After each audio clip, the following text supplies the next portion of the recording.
ओम शांति। आज आम डिस्कसन करिया सृष्टि नाटकर रचयिता और निर्देशक किए। ओम शांति दीदी। ओम शांति। आम समस्ते सृष्टि नाटक एक्टर्स तबे जदि आम एक्टर्स आम अभिनय कर सृष्टि नाटकर डायरेक्टर किए, सृष्टि नाटक रचयिता किए। रचयिता माने आम साधारणतः बुझी था जे सूर्य चंद्र ग्रह नक्षत्र किए जड़े बसी तैयारी करथिबो। यदि ए प्रकार भाव्या ताहले तांकु किए तैयारी करछि, ताकु किए तैयारी करछि, ए प्रकार प्रश्न मन रे आसीबो। किंतु प्रकृति रे सृष्टि नाटक जल वायु अग्नि आकाश पृथ्वी कहीं तैयारी करनी। ए संसार तीनोटी जिनस अविनाशी, आत्मा परमात्मा एवं सृष्टि नाटक। आत्मा परिवर्तनशील, पतितर पावन, पावन रु पतित होछि, देवात्मा रु शुद्रात्मा, शुद्रात्मा रु देवात्मा होछि। सृष्टि मध्य परिवर्तनशील। एक्चुअली सृष्टि को मध्य भगवान तैयारी करना ऑटोमेटिक अछि। हां, मनुष्य दुख बेले को जे हे भगवान आपन सृष्टि रो माने रचना सृष्टि काहे की तैयारी करले, किंतु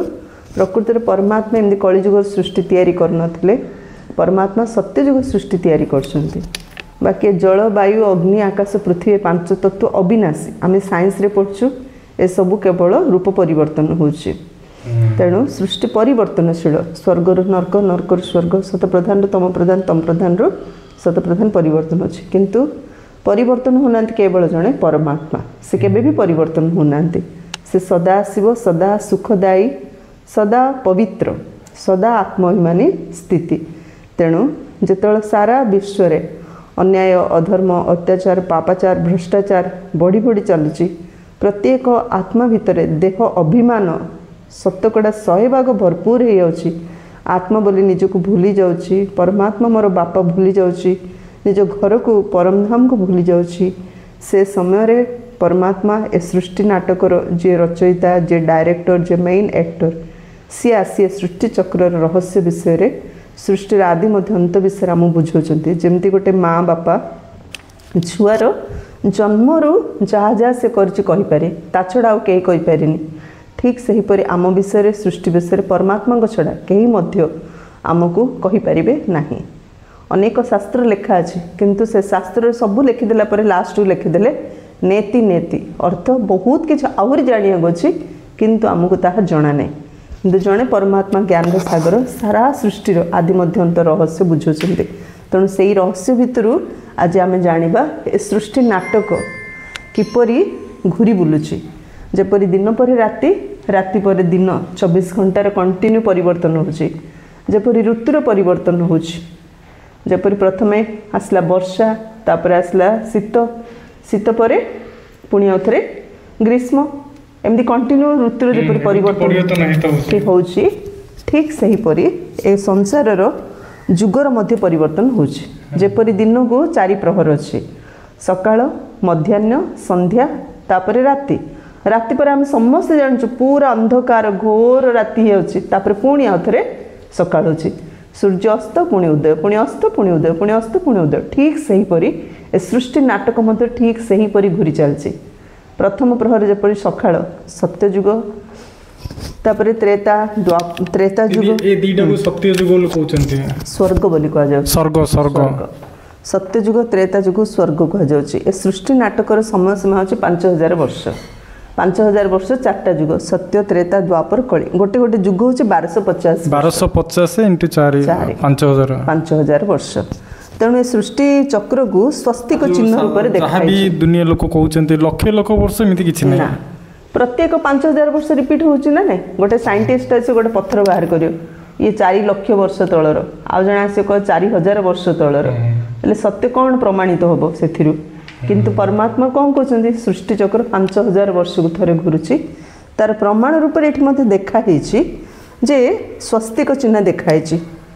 आमर हिंदू धर्म रे जेकोसी दुकान रे पूजा स्थान रे ए प्रकार स्वस्तिक चिन्ह दे था शुभ और लाभ लेखा। अर्थात सारा सृष्टि नाटक जहाँ हो सबुत शुभ ही शुभ, लाभ ही लाभ। ये कौन सी कथार अशुभ ना कि क्षति ना, ये जस्ट गोटे नाटक। सबुथिरे कल्याण रही जहाँ भी आम सहित वर्तमान होची बा अतीत रे जहाँ हो जाइए सबुथिरे किछि ना किछि कल्याण भरी रही कल्याण अच्छे। तेणु ये देखाई सत्य जुगरे आम समस्ते आत्मा माने सत प्रधान थिलु। तेणु सेठी सुख शांति संपत्ति सबकिछि संपूर्ण रूप थिला तेणु ताकू स्वर्णिम युग गोल्डन एज बोली कह जाउथिला जोठी सत्य त्रेता केते 2500 वर्ष आ कली युग माने कली 2500 वर्ष माने 500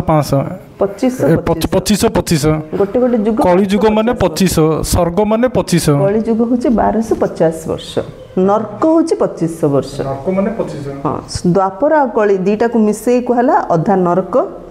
सत्य त्रेता को मिसई कहला अधा स्वर्ग अबे नरक और स्वर्गर मझिर संगम युग ए चली से देखाला जे प्रकृत रे धर्म स्थापना 5000 वर्षर सृष्टि चक्र रे सत्य त्रेता द्वापर कली चारि युगर प्रथम सत्य युग कहला गोल्डन एज त्रेता युग कहला सिल्वर एज द्वापर युग कहला कपर एज सत्य त्रेता रे भक्ति नथिला समस्त दिव्य गुण संपूर्ण देवात्मा थिले समस्त खुशी रे थिले भगवान सेठी भगवान को डाकियो दरकार पड़ नथिला आवश्यक पड़न समस्त निज चैतन्य रे देवात्मा थिले 16 कला संपूर्ण थिले सर्वगुण संपूर्ण किंतु द्वापर कली युग रे भगवान को डाकियो पड़छे रे हां भक्ति रे आरंभ होला ताकू होला कपरेज जोठी भक्ति रो शुभारंभ होला तापरे आसला कली युग रे प्रत्येक जिंस जो अन्याय अधर्म अत्याचार बढ़ी बढ़ी गला से आउरी अति से देखाई सत्य युग रे जो स्वस्तिक देखाई राइट साइड एमि देखाई अर्थात समस्ते दौले देवता थिले देवात्मा माने समस्ते दौले से राइट साइड एमि टर्निंग देखाई तापर जो त्रेता युग एमि देखाला अर्थ जो दौले से क्वालिटी रे टिके कमी होला जो द्वापर युग आसला से उल्टा देखाला टर्निंग पूरा एमि देखाला अर्थ जो नब्बा हाथटा ए दबा हाथ आसला सत्य त्रेता समस्ते दबा थिले द्वापर कली युग रे द्वापर युग रे बे नब्बा जो कली युग आसी दियो नथिले जोर जबरदस्त नथिले माड़ ये होची कली युगर अवस्था सेथिपई ए स्वस्तिकर ये होची रहस्य मझिरे टिके कोन संगम युग लेखाई सेठी कली युगर शेष सत्य युगर आदि ये होची संगम युग जेमि दीटा नदीर संगम सकाळ संध्या और रातिर संगम सकाळ और रातिर मझिरे संगम ताको संध्या समय कहूँ राति और सकाळ समय संगम को अमृत बेलाली कहूँ ठीक से परी दीटा युगर संगम कली युग और सत्य युगर संगम को कहला पुरुषोत्तम संगम युग ए पुरुषोत्तम संगम युगरे सृष्टि नाटकर जे रचयिता परमात्मा निर्देशक ए समय से दिव्य अवतरण करछन्ति जेहेतु से निराकार ज्योतिर्बिंदु स्वरूप जन्म मरण चक्र आसंतिनी किंतु मनीष समाज को परिवर्तन करने गोटे मनीषर आधार तांको आवश्यक पड़े तेणु से दादा लेखराजों शरीर दिव्य प्रवेश करती एवं तांको दिव्य नाम प्रदान करती प्रजापिता ब्रह्मा शरीर रे परमात्मा ज्योतिबिंदु दिव्य अवतरण करी एक आदि सनातन देवी देवता धर्मर स्थापन करती एक आदि सनातन देवी देवता धर्म जहाँ को आजिर भाषा रे आमे कहूँ हिंदू किंतु हिंदू बोली कौन से धर्म भगवान स्थापन करना किंतु आमे भारत रे आमे भारत बोली कहते भारत जोटी प्रचुर मात्रा सबु किछि संपूर्ण परिपूर्ण अच्छे किंतु जेतବେଳେ विदेशी माने भारत को आसले यूरोपियंस भारत को आसले से माने आमे इंडस वैली सिविलाइजेशन सिंधु नदी उपत्यका कूल रोते किंतु आमे जो सिंधु नदी बोली कहूँ से मुखरे स उच्चारण हो पार नथला से माने हो उच्चारण करथिले ओ उच्चारण करथिले तो सिंधु नदी को इंडस कहीदेले इंदुस नदी आउ सिंधु नदी कूल जेहेतु आमे बास करथिले तेणु कहीदेले हिंदुस बोली आ स्थान को कहीदेले हिंदुस्तान हिंदुस्तान एमती नामकरण ए प्रकार हिंदुस्तान हिंदू नामकरण होइछि किंतु प्रकृति रे हमर धर्म होछि आदि सनातन देवी देवता धर्म सेटा पूरा लुप्त होयलो पूरा किंतु थिला तार प्रमाण होछि आज जाय हम समस्त देवी देवता मानकर मूर्ति चित्र घरे रखुछु समस्त घरे ठाकुर घर रोची आ समस्त आम देवी देवता मान पूजा करछु एटा ही प्रमाणित दोछि आज हमर मंदिर आ देवता मानकर चित्र फोटो प्रमाणित करछि जे आमे से सनातन धर्मर आमर से पूर्वज थिले पूर्व पुरुष थिले सेमानकु आज आमे पूजा करछु तो परमात्मा ब्रह्मा शरीर आसी आदि सनातन देवी देवता धर्मर स्थापना करी आज को 5000 वर्ष है 5000 वर्ष पर 2500 तापर ये देखाई सत्य त्रेता युग परमात्मा द्वारा संगम युग स्थापन है किंतु द्वापर जुगड़ू अन्यान्य धर्म पिता माने आसिले जेमिति आमर इब्राहिम आसिले द्वापर जुगरे स्टार्टिंग रे इब्राहिम आसिले आत्मिक शक्ति द्वारा इस्लाम धर्म स्थापन कले परमात्मा शक्ति द्वारा इस्लाम आदि सनातन देवता धर्म स्थापन कले किंतु इब्राहिम आत्मिक शक्ति द्वारा इस्लाम धर्म स्थापन कले 2500 वर्ष है तापर आसिले आमर गौतम बुद्ध सी जो आसिले सी आत्मिक बौद्ध धर्म स्थापन कले 2250 वर्ष है तापर आमर ईसा इब्राहिम आसिले इब्राहिम आत्मिक शक्ति द्वारा ही ईसाई धर्म स्थापन कले सी स्थापन करके 2000 वर्ष है माने फास्ट 5000 वर्ष है आदि सनातन देवी देवता धर्म तापर इब्राहिम आसिले इस्लाम धर्म स्थापन कले गौतम बुद्ध आसिले बौद्ध धर्म स्थापन कले तापर ईसा आसिकी ईसाई धर्म स्थापन कले 2000 वर्ष से ख्रीस्टान धर्म रे लेखा है जे 500 ख्रीष्टपूर्व 500 ख्रीष्टपूर्व 500 ख्रीष्टपूर्व भारत रे स्वर्ग थिला हेवन थिला पैराडाइज थिला शब्द समस्त उच्चारण करते एबे जीसु आसिके एबे कोन चलछि 2025 चलछि 2025 द्वापर माने जीसु जन्म हेबा पूर्व 500 सेतुल ख्रीष्टान थिला जीसु ख्रीष्ट जन्म हेबा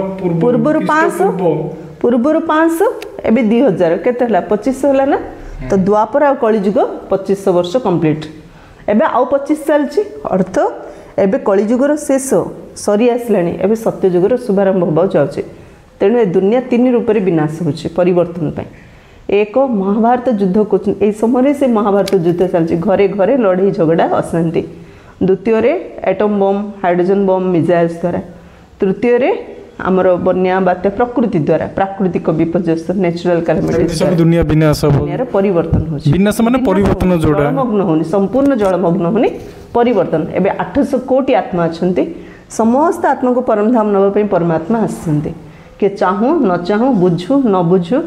जीवार समय आसी परमात्मा आछंती मछा माछ परी समस्त को नै जिवे बहुत कम संख्यक जो माने परमात्मा को जानुचंती मानुचंती बुझुचंती एवं पुरुषार्थ करछन बहुत कम संख्या आत्मा रहिबे जहा को नै कि पुनी नुवा दुनिया सत्यजुग आरंभ हो दीदी एटे कोन देखाइ छै नरक ये तम प्रधान सृष्टि द्वापर युग कली युग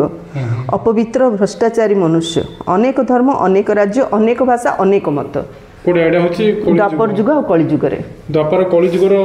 नरक को जाय सब आत्मा मन रहिबे आ सत्य त्रेता युग होछि स्वर्ग जो युग होछि सत प्रधान सृष्टि पवित्र श्रेष्ठाचारी मनुष्य एक धर्म एक राज्य एक भाषा एक मत एकता थिबो बाघ और गाय मध्य गोटे घाटरे पानी पीबे किंतु द्वापर कली युग रे दी भाई गोटे डाइनिंग टेबल बसी दी ग्लास पानी मध्य पी पारनांती तेणु करी परमात्मा आसंती तम प्रधान नरक सृष्टि को सत प्रधान स्वर्ग सृष्टि परिवर्तन करिया पई तेणु तार मूल दुआ हला मनीष आ मनीष सत मनीषर विवेक जागृत करिया पई आसंती चेतना को जागृत करिया पई आसंती आत्मिक स्थिति को जागृत करिया पई आसंती आत्मिक स्थिति द्वारा परमात्मा को स्मृति द्वारा ए पापात्मा ही पुण्यात्मा देवात्मा रे परिवर्तन हबो जा द्वारा कलिजुग पुणी सत्यजर परिवर्तन किंतु समस्त परिवर्तन हेबे नाही जेति जण परिवर्तन हेबे सेति जण नै नुवा दुनिया आरंभ हो जो माने परिवर्तन हो नांते से मानकु परमात्मा परम धाम नै कि एबे भी दीदी टाइम अछि माने परमात्मा को जानिया पई मानिया पई पुरुषार्थ करिया पई एबे मध्ये टाइम अछि घंटी जेमि स्कूल रे घंटी बाजले छुट्टी बेल बाजला भाभी पिला स्कूल छाड़ी जानती ना से घंटी एबे नेउरी बाजनी त एबे मध्ये हम पुरुषार्थ करि पारे ओम शांति।